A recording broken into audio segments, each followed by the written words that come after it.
മുകളിൽ വന്നൊന്നും നോക്കൂ ദേവേട്ട, കാണാൻ എന്ത് ഭംഗിയായിരിക്കുന്നോ. അതൊക്കെ പെണ്ണുങ്ങൾക്ക് പറ്റിയ ചീപ്പ് പരിപാടികളാണ്. ഞങ്ങളെപ്പോലെ ചിന്തിക്കുന്ന ചെറുപ്പക്കാർക്ക് അതൊന്നും പറ്റില്ല. ഓ പിന്നെ പിന്നെ ഒന്ന് എന്നിട്ട് കുളിച്ചേ. ഇച്ചിരി കഴിയട്ടെ മോളെ, ഞാൻ പേപ്പർ വായിച്ചോട്ടെ. വേണ്ട വേണ്ട, പേപ്പർ വായനയൊക്കെ വീട്ടില്.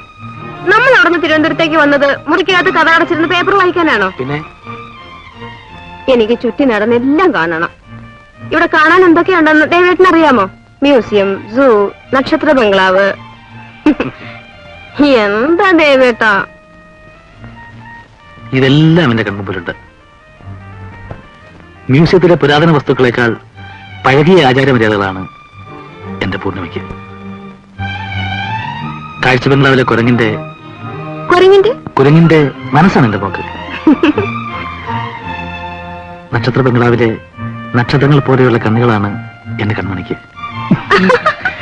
മതി മതി, ഒന്ന് കുളിച്ചേ.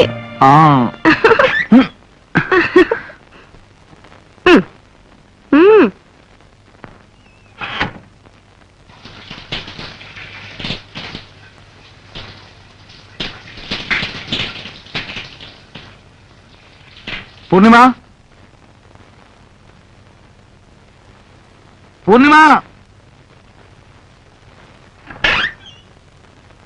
എന്റെ പുറം ഒന്ന് തേച്ചതാ. ഇല്ലേ ഉഴപ്പി കുളിക്കും. വേണ്ട വേണ്ട, തന്നെത്താൻ കുളിച്ചാ മതി. വയ്യഞ്ഞിട്ടില്ലേ മോളെ, പ്ലീസ്. അടങ്ങി നിന്നോളാം.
പൂർണിമ, ഓ, ഞാനൊരു കാര്യം പറഞ്ഞാൽ നീ കേൾക്കുമോ?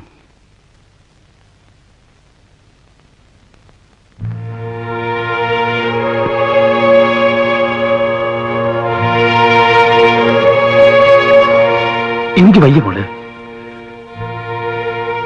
ഒരു ഭർത്താവിന്റെ വേഷം കെട്ടാൻ ഈ ജന്മം ദൈവത്തിന് പറ്റില്ല.